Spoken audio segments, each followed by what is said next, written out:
Hi, friends. Welcome again to Ideas Unplugged. We always look for people who are doing things differently so that we can get some ideas ourselves and see how life would be like if we didn't go on the well trodden path. So, here with me is Maitreyee Gehlot. I met her with her family a couple of years ago at the Learning Society's Unconference, and this was in a small village called Parlakemandi at the campus of Centurion University on the border of Orissa and Andhra Pradesh. So, Maitri, how did you get to this conference? Why the Learning Society's Unconference or LSUC?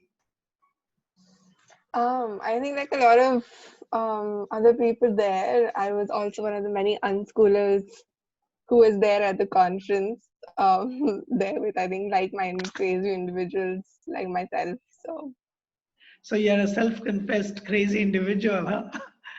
So, yeah. tell us about what is this unschooling thing and how did you end up becoming an unschooler? Yeah, so unschooling basically means that I didn't go to school. And so I've been to school till the eighth grade, after which I sort of dropped out and then I wasn't in school ever. Wow. Yeah, and I think And that's you're about it. happy about it, huh? Yeah, very much. So it's interesting because I got to know your mother, Archana, also, and she went Hmm. to an IIT, I think the same school where I was, and your dad also went to some other Yeah, IIT, and IIT Bombay. both of them were at IIT Bombay. Yeah, Interesting. well, Now, how did they choose, or how did they allow this choice to you? What was the story like? How did that all happen? I'm just curious. yeah, so I don't know, I won't be able to speak for them what their thought process was, but for me it was pretty simple. I think any kid whose parents tell them that, okay, we won't send you to school. I think like that's jackpot, right? Like that's why you hit the lottery as a kid. Oh my God, my parents are not going to send me to school.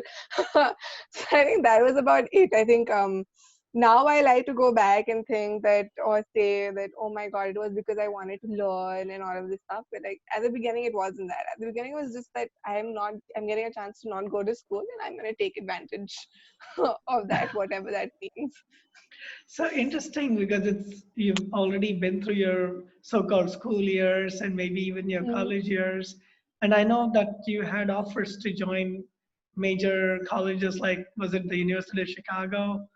And you also did Yeah, the some University work of there, Chicago, right? New York University. So Yeah, I was there for a year on campus. so how's the unschooling journey been like? Do you actually did you learn things on your own? How does that happen? Yeah, so it's been a great journey. I think like any journey, it's had its ups and downs and places where you've been, oh my God, what am I doing? I'm ruining my life. But otherwise, it's been really there's been a lot to learn. I think just in general about the world, about who I am as a person. I think like a lot of what I've done with unschooling and self learning has sort of enabled and facilitated that journey. So And has it given you the freedom to learn different things on your own? Are there specific things that you're definitely. focused on over the years? Yeah, I think once you sort of take away from someone, okay, these are the things that you're sort of supposed to be learning, and you sort of let them be. I think there's a lot of scope there. So I've learned about the most amazing things. I've always been very very interested in history and mythology. So did a lot of exploring there. Learned to cook. I would say I'm a fairly decent cook. You've been you've visited, so you know. But and then worked a lot with kids, learned facilitation, learned psychology. That's what I'm focusing on right now. Acha, which part of psychology are you focusing on? Because I also spent So years learning. yeah, so right now just been really interested in positive psychology and then Uh-huh. developmental psychology as well. So Uh-huh. The multiple intelligences and yeah. emotional intelligence, social Hmm. intelligence, all those things. Yeah.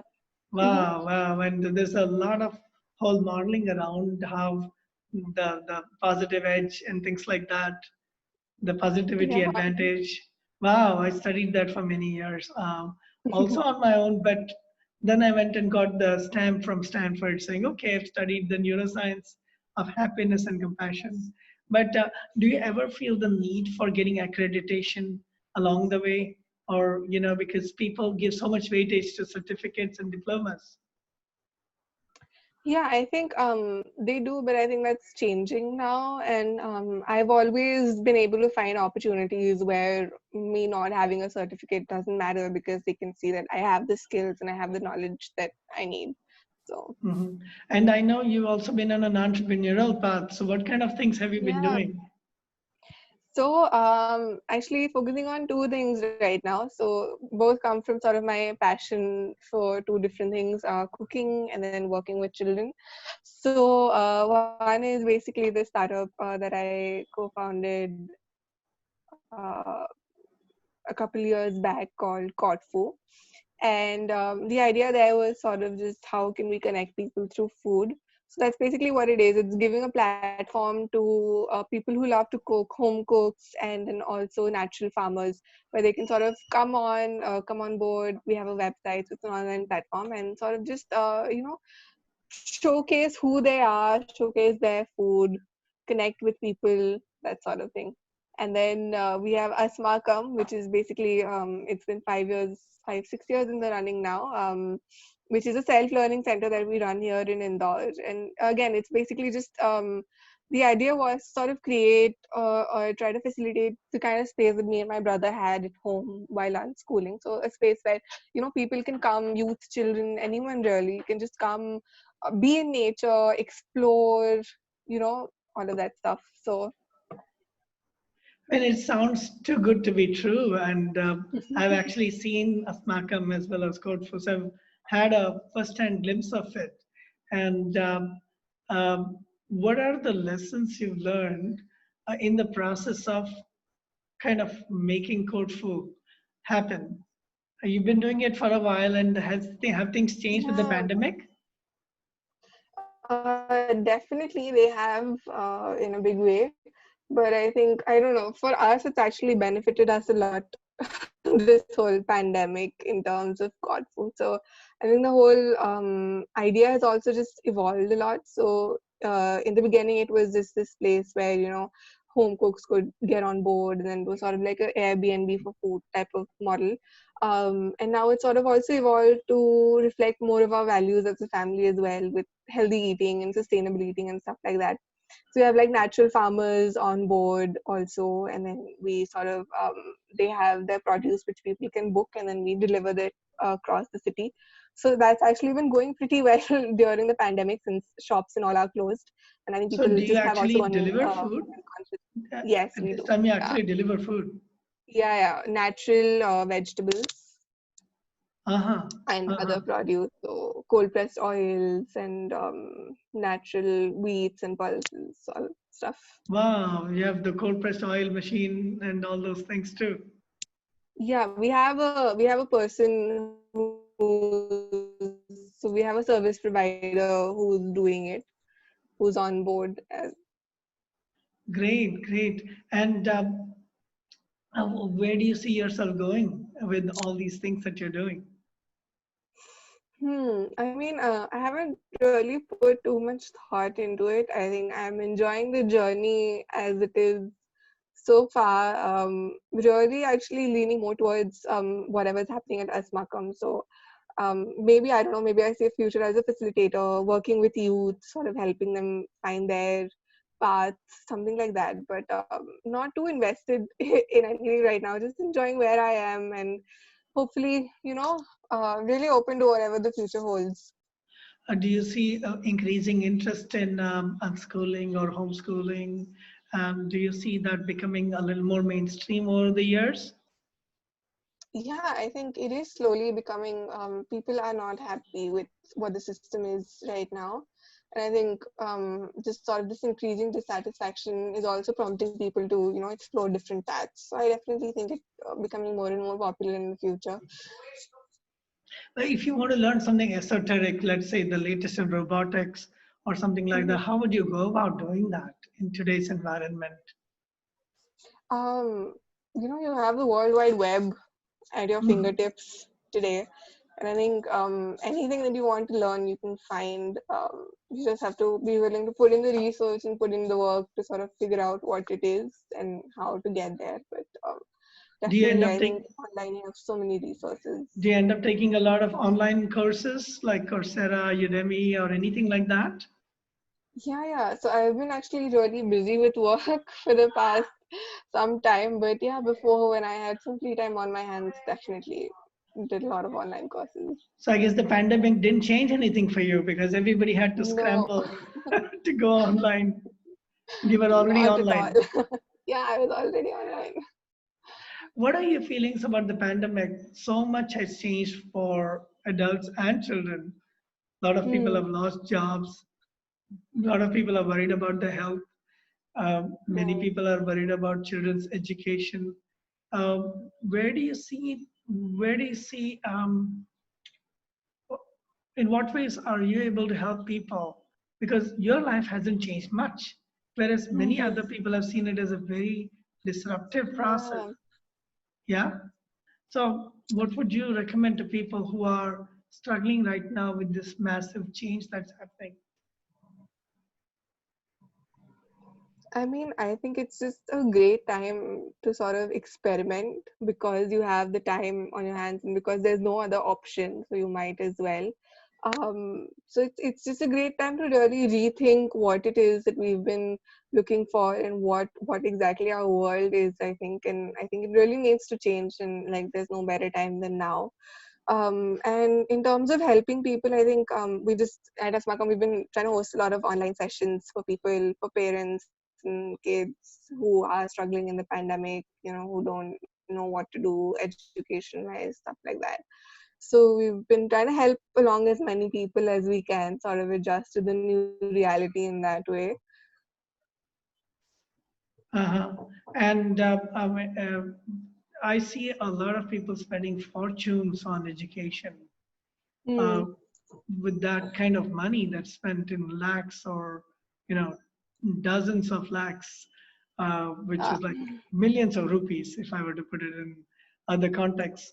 What could you do with that kind of money? In your case, you and your brother are actually being unschooled and you're on your own.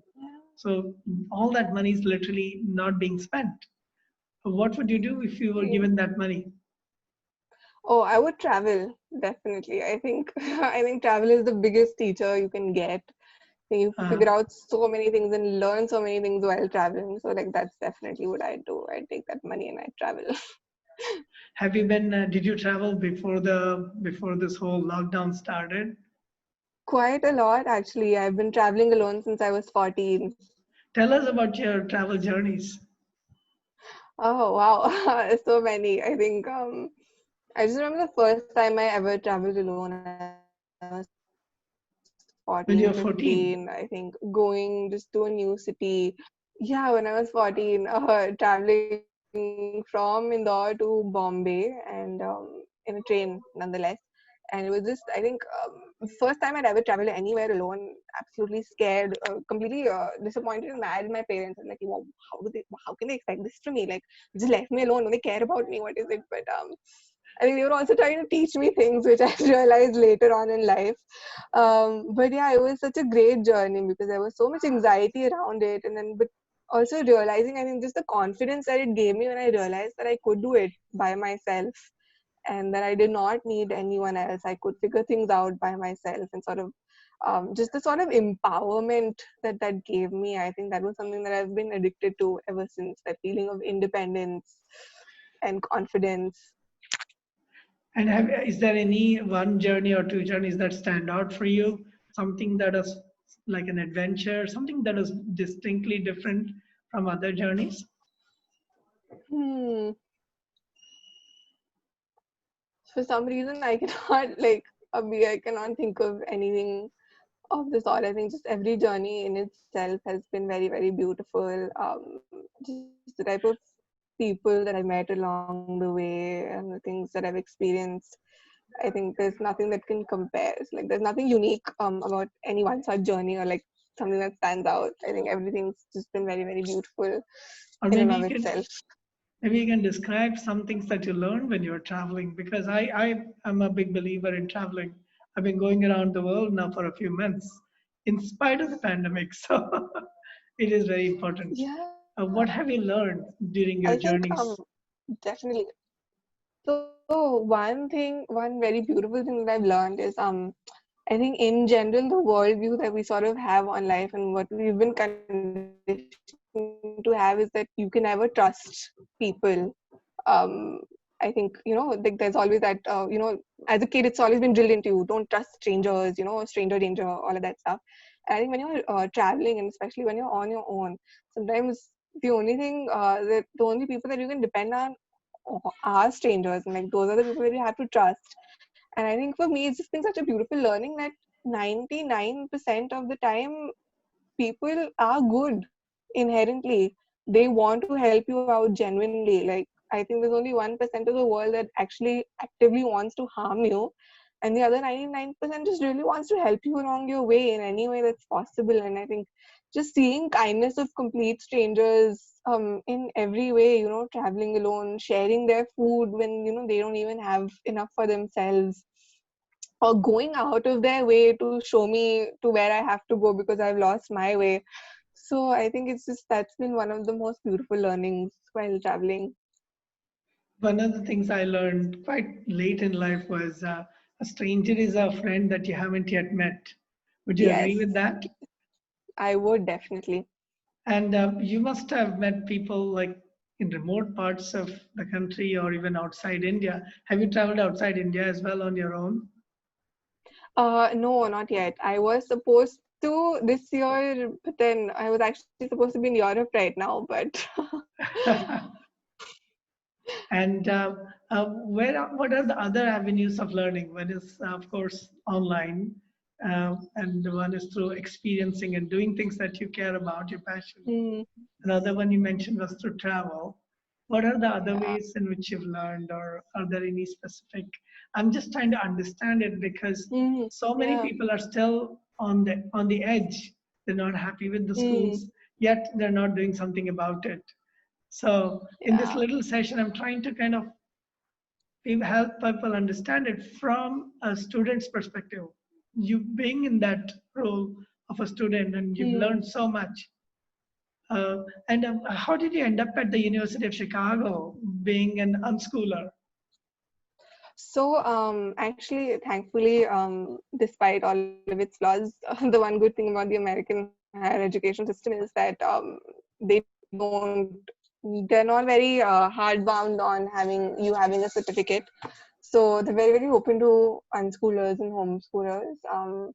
As long as you sort of provide them a comprehensive list of what you've done in 4 years and apply and give your SATs and all of that, they're actually very, very happy to take you on board. So that's what I did. I applied as an unschooler to a couple of different colleges and got into NYU, U Chicago, University of California. And you studied for 1 year, but you decided not to continue, or did you just are you just taking a So break? I was on campus for a year, after which I sort of decided to come back and start Cotfoo. So at first I took a semester break, after which I decided, okay, this is really what I want to do. So I don't want to go back, which is what I told my counselor at college. And actually they were really kind enough to say, you know what, you don't need to drop out. So they actually let me continue my degree online, which is what I'm doing right now. So Wow. I'm doing my BS psychology degree through distance. Oh, so you're actually going to do your BA in psychology and you're taking classes Yeah. online. Interesting, isn't Mm, it? That more than most of the students right now, international students, have been asked to go home because yeah. because especially where there are no classes in person, they've been asked to literally leave the country Yeah. and go home. And you've been doing that for a while. I know it. So Yeah. it's so almost ironic that they want people to go home and get homeschooled or unschooled or study from there. Yeah. And we attribute so much importance to the physical presence on campus.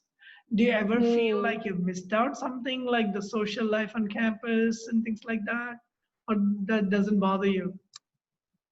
It doesn't really bother me as much. I think I have a great network of people already. So Uh, do you have any words to say to people? A lot of people are going through distress right now. What can people do Yeah. differently so that they don't have to feel this distress? In your case, you're already plugged in, so not much has changed. But a lot of Hmm. people are going through a lot of pain. And correct me if I'm Yeah. wrong, the cost of unschooling is a lot less than going through these Yeah, boarding definitely. schools and all that. So Yeah, how can people definitely. benefit from your experiences?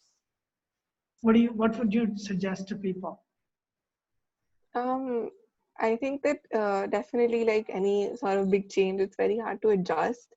But maybe like I think as quickly as we accept that maybe this is our new reality and this is how things are meant to be, sort of, um, would be best. Like especially when you look at the online schooling scenario, I don't think it's that hard, honestly. It's actually easier because now you have a professor giving a lecture that you can rewind and pause and stop whenever you need to and slow down or speed up. So yeah, just try to make the most of it. Treat it as just another experience, or maybe just a new way to look at things. I think one of the things that many parents worry about is how will you pace yourself? Because in school Hmm. they force a pace on you. You don't have a choice, but you have your unit tests or your end semester tests, and you have evaluation at multiple stages. Hmm. But if you're on your own, then how do you pace yourself? Hmm.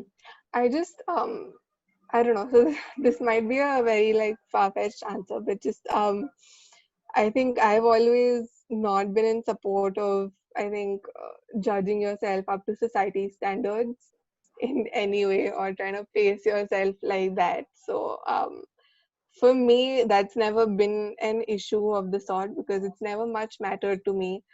Mhm. In I know where I'm at, and I think that's about it. That's My only enough. competition is Wow. myself, and that's enough. And I'm So, and I'm glad that your parents think likewise about it. I yeah. like to learn things on my own. Recently, I learned Indian cooking without a recipe book because I just kept experimenting. I'd seen Indian cooking for all of my life, but I'd never actually mixed the masalas.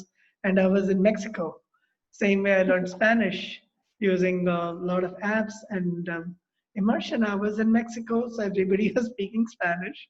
So I'd go to the grocery store. Sometimes a cop would stop me and I go, Poquito Español. And then they would help me. Have you learned any foreign languages? Have you learned any other kinds of interesting things like that? In foreign languages, no. I want to start though. I started learning Spanish from Duolingo recently. Yeah, Duolingo. And there are like dozens of apps as well as websites, and many of them are Yeah, completely free. And by the way, yeah. there's an app called Tandem. You can find people who are native speakers. Many people want to learn English, Mm-hmm. and some people want to learn Hindi because they're visiting India. So you find somebody who wants to learn your language, and you want to learn their language, Oh, and you become friends. It's a free app called oh, Tandem. I'll I definitely check found it it. out. That I sounds found so it interesting. amazing, and I'm continuing learning Spanish that way. I have friends from Colombia, from Spain, from all kinds of places, from Chile, Argentina. In fact, I don't have enough Wow. time for them. And we even, what we do is we leave recorded messages for each other. So Mm-hmm. like short messages, and they try to interpret what I'm saying and vice versa. So I will say something in English, and then it's Espanol, and then they may say in Espanol and in English. We don't try to fix each other. We don't try to correct each other.